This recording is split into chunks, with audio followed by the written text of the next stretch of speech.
Todos conocemos a uno que otro director de anime. Hideaki Anno, Satoshi Kon, Miyazaki, Yuasa Yamada son leyendas, genios y vacas sagradas dentro del anime moderno. Pero hay algo que casi nadie cuenta, y es que antes de que fueran las leyendas que son hoy y trabajaran en cosas completamente mainstream y conocidas, estuvieron en cosas raras que nadie conoce, raras de verdad. Muchos trabajaron en proyectos que hoy parecerían absurdos, imposibles de relacionar con su obra posterior. Otros, incluso ya siendo reconocidos, aventaron sus momentitos de locura, libertad o desesperación artística total. Y eso es lo que te voy a mostrar hoy. Los animes más desconocidos, hechos por directores famosos. Hoy no te traigo los grandes clásicos, sino que te traigo las rarezas, las joyas perdidas y los trabajos en los que quizá no sabías que estuvo tu director favorito.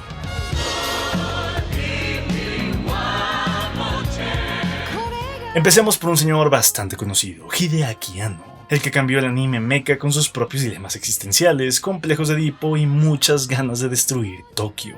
Antes de ser un dios del anime, pues bueno, el señor era un puto pervertido. Antes de Evangelion, Hideaki Anno se dedicó principalmente a dirigir escenas eróticas. Así como lo oyes, su nombre aparece en Cream Lemon Pop Chaser, una ova erótica de ciencia ficción que mezcla tanto fanservice descarado como animación sorprendentemente buena. Anno se encargó de la animación mecánica y algunas secuencias clave, y aunque el contenido pueda parecer ridículo, ahí estaban sus obsesiones, la tecnología, el cuerpo humano, el deseo y la destrucción también. Pero eso no fue lo único raro, ya que su carrera en live action también es un universo paralelo impresionante. Love and Pop de 1998 es una película experimental sobre el fenómeno de las chicas de secundaria que hacen citas pagadas con adultos, lo cual en Japón se llama Esta película fue rodada con cámaras digitales en mano, ángulos distorsionados y una edición caótica que recuerda más a un videoclip musical que a una narrativa convencional. Mientras que Ritual del 2000, más teatral aún si se puede, es básicamente un monólogo sobre la depresión, el aislamiento y la autopercepción. Todo rodado como si fuera un ensayo personal. Así es, el verdadero Evangelion 3.0 antes de Evangelion 3.0. Anno no era un animador cualquiera, era un tipo que quería usar cualquier medio para poder romperte emocionalmente y decir lo que tenía que decir, incluso si eso significaba empezar por un puto hentai. Pero ahí quedan todavía muchos puestos, viajemos al espacio, no para filosofar sobre el ser humano, sino para escuchar jazz, mientras te persigue una Vocaloid asesina. Sí, creo que conoces a Shinichiro Watanabe.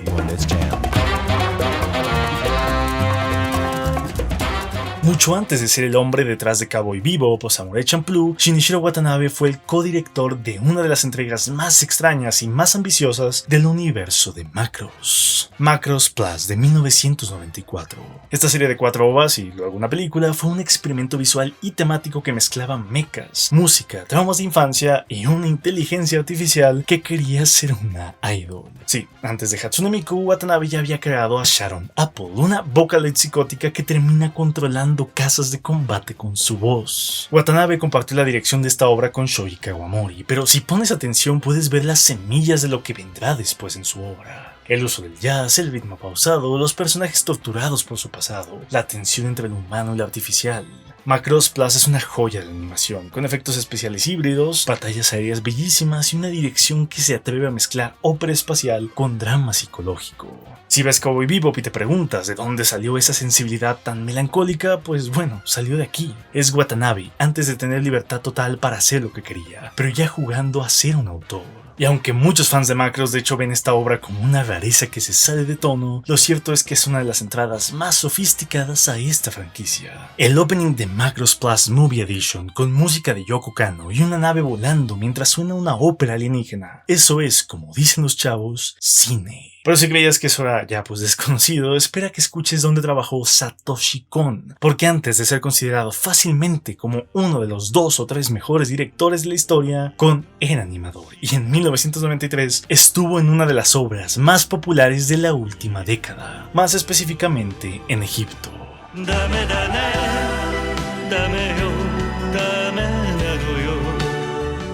Cuando uno piensa en Satoshi Kon, piensa en Perfect Blue, Paprika o Paranoia Agent, pero antes de dirigir, Kon fue animador y en 1993 participó como diseñador de arte y guionista en una de las obras más extrañas y oscuras de JoJo's Bizarre Adventure, la adaptación del arco de Dio contra los Joestar en Egipto. Esta serie de ovas no es el JoJo's que conocemos y solo viste las recientes. No hay colores neón ni poses glam tan meméticas, es un JoJo's más gótico, violento y hasta silencioso. Satoshi Kon fue el responsable de algunos de los storyboards más inquietantes de esta serie, en especial en los episodios finales, donde Dio se convierte en un monstruo casi Lovecraftiano. También escribió el guión del capítulo 6 y su toque se nota bastante, pues ese ritmo más introspectivo, los encuadres más cerrados y los gestos más expresivos se hacen notar. Es una adaptación que toma JoJo's y lo convierte en un thriller oscuro. Y no es casualidad que Kon haya trabajado aquí, ya estaba experimentando con el deslizamiento entre realidad y ficción, con los límites de la percepción, y también con el horror psicológico. Es Satoshi Kon antes de ser Satoshi Kon, un artista atrapado en una franquicia, pero encontrando la forma de dejar su marca también. Ver estos episodios es como ver una versión paralela de JoJo's donde David Lynch fue contratado como director. Un JoJo's onírico en mi opinión. Sin embargo, este no es el único caso de un director de culto y muy profundo, trabajando en obras hiperpopulares sin que mucha gente lo sepa. Masaaki Yuasa también tiene una historia similar.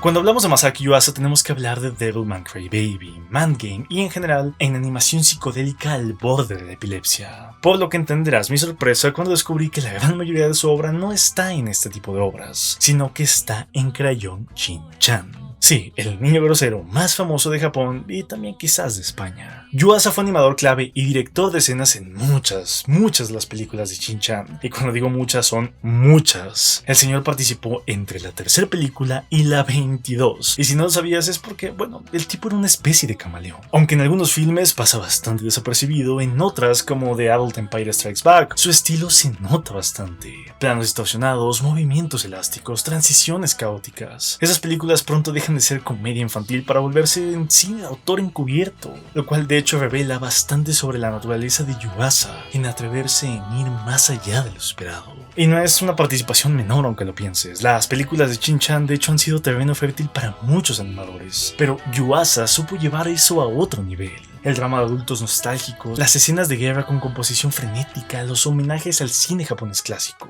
Todo eso era un entrenamiento, y antes de poder hacer ciertas de sus propias locuras, Yuasa de hecho ensayó con Shin-chan, lo cual para mí es fascinante. Y de hecho también explica por qué cuando le dieron carta blanca para hacer sus propias cosas en ciertos proyectos, simplemente explotó. Pero hablando de animadores que se estrenaron en franquicias infantiles, el siguiente dirigió una de las películas más importantes de una serie bastante popular. Spoiler, esta pequeña historia creo que sí la conoces.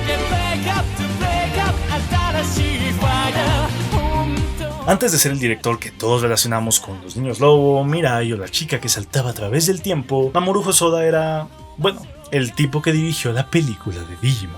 Pero no cualquiera. En el año 2000, este señor estrenó Our War Game, una película de apenas 40 minutos que sigue siendo una de las cosas más curiosas del mundo. Y que si te gusta la obra de este director, es indispensable que la veas para que lo entiendas mejor. Hosoda llevó el universo de Digimon a un terreno que parecía imposible, el thriller tecnológico. Sí, yo también acabo de descubrir que eso es un género. Con un estilo visual brillante, pantallas divididas, glitches, tiempo real, tensión creciente. Logró lo que ningún otro producto de esa franquicia había hecho, volverla emocionante para todo el público. La influencia de esta película de hecho es muy grande para él, tanto que luego sería reciclada casi plano por plano, tanto en Summer Wars como en Bell, ya con mayor presupuesto y libertad también. Pero lo interesante es que Our War Game ya estaban varios de los temas de Hosoda en esa línea. La conexión humana a través de lo digital, la familia elegida, la adolescencia frente al caos del mundo. Y todo eso contado con putos Digimons, es una barbaridad. Para que tengas perspectiva, para mí es un caso muy parecido al de Alfonso Cuarón con Harry Potter. Era un genio atrapado en una franquicia juvenil, pero usando cada plano como excusa para poder experimentar y dar algo digno, superior al resto de cosas que se han hecho en la IP. Hoy Mamoru Hosoda de hecho es considerado uno de los grandes directores de su generación, pero todo empezó ahí, con dos niños frente a una computadora, intentando salvar el mundo en menos de una hora. Pero a ver, ya fue el momento de los niños, toca hablar de los adultos, pongámonos un poco más esenciales. Porque el director de Dragon Ball Z también tuvo su fase edgy, con demonios, magia y muchas lágrimas noventeras.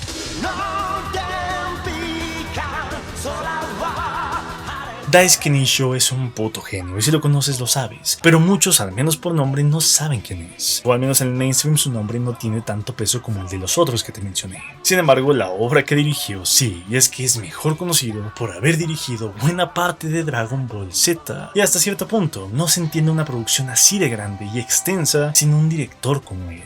Su estilo es limpio, claro, casi académico, pero durante la producción de esta mítica adaptación al manga de Toriyama, Nisho dirigió algo muy distinto. 3x3 Eyes, el cual lo vamos a llamar 3x3 para los amigos. Una ova oscura, sangrienta y profundamente melancólica sobre una chica inmortal y su protector humano. Estrenada en 1991, esta adaptación del manga de Yuzo Takada tiene todo lo que Dragon Ball no tiene, pero mucha gente quiere que tenga. Sangre, romance trágico, diseño de criaturas, atmósferas densas. Visualmente, te voy a ser honesto, no es la gran cosa, pero es sorprendente que haya salido considerando la gran ola de censura que había en esa época. Y lo más curioso es que Nisho supo conservar el corazón emocional de la historia. El peso de la inmortalidad, la soledad de quienes ya no son humanos, el deseo de olvidar quién fuiste. 3x3 es el típico anime que uno encuentra de casualidad y no se puede sacar de la cabeza después, porque detrás de la acción hay un tono poético extraño, un cariño por los personajes que contrasta con la brutalidad del mundo que habitan. Es Daisuke Nisho probando que podía dirigir algo más adulto, más introspectivo y más triste también. Este anime es básicamente un director al que asociamos con power-ups y gritos eternos, revelando que también sabe hablar del dolor de existir, lo cual en mi opinión muestra mucho el rango que tiene. Poco después de hacer este proyecto abandonaría Dragon Ball Z, y aunque le costó un tiempo volver a producciones grandes, el mundo se lo recompensó, pudiendo crear Interestela 5555, la que para muchos, incluyéndome, es su obra maestra, así como otras producciones mucho más personales. Sin ir muy lejos, en el año 2024 creó un corto animado, el cual de hecho fue nominado a los Oscars. Si alguna vez quisiste ver un Dragon Ball melancólico con criaturas sobrenaturales y mitología tibetana, pues déjame decirte que te vas a quedar con las ganas. Pero 3x3 es lo más cerca que vamos a estar jamás de algo así. Pero si ya hablamos de uno de los animes más grandes e importantes de la historia como lo es Dragon Ball, creo que es prudente irnos aún más al pasado, al origen de uno de los mejores, si no es que el mejor para algunos, director de la historia del medio, Mamoru Oshii.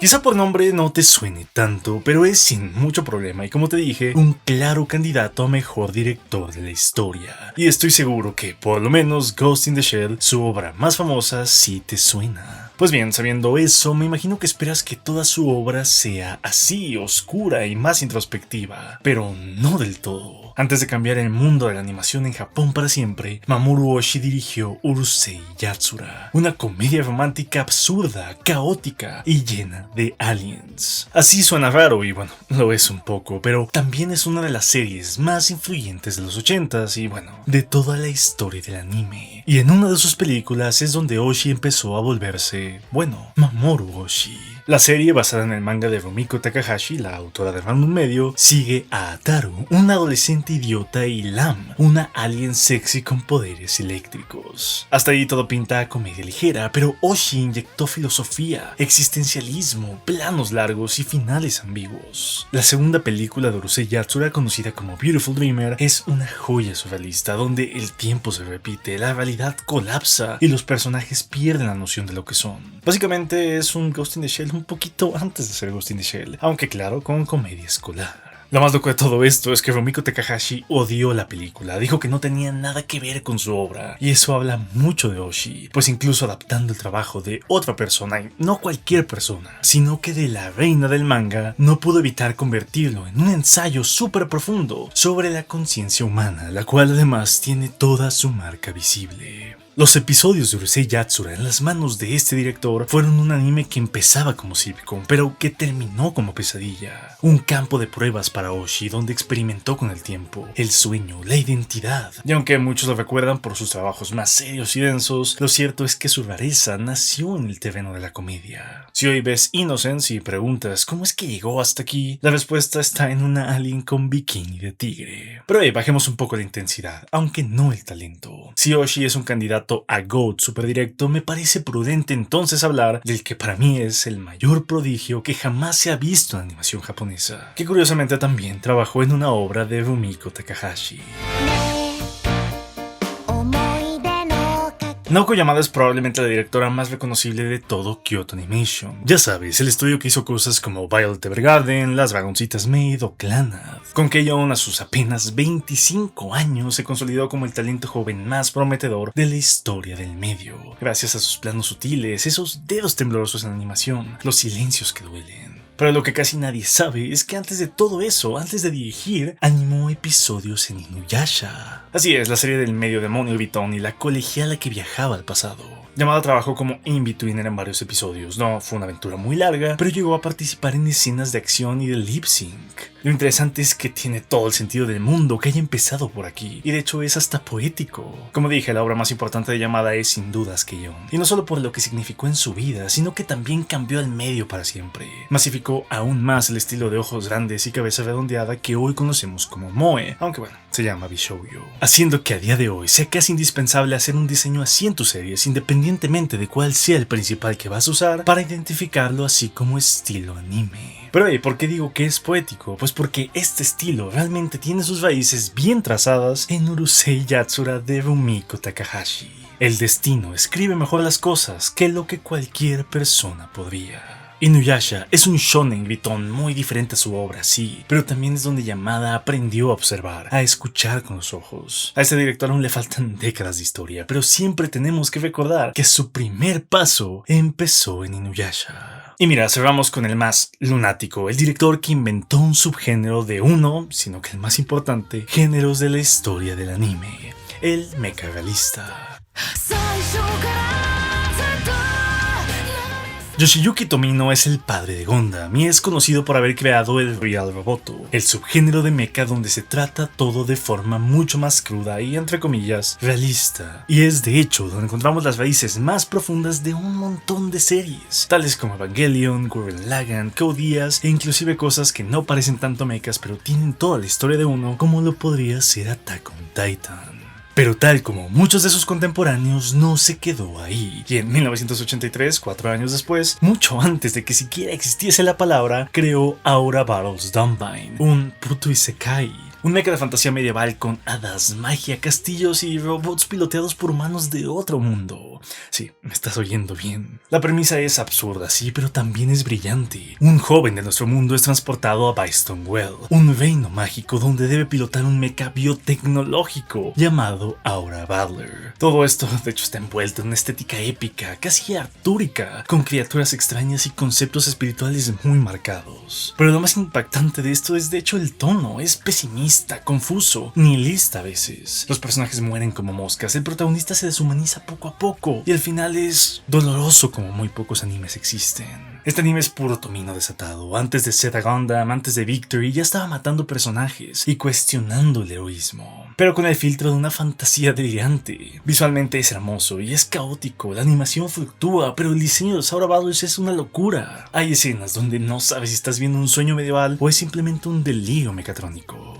Dumbine es un caso único, un anime que pudo haber definido un género, pero que llegó demasiado pronto, 3 años antes de Dragon Quest incluso. Es un mecha isekai hecho por alguien que odiaba tanto los finales felices como a sus propios personajes, y por eso para mí es tanto indispensable como imperdible.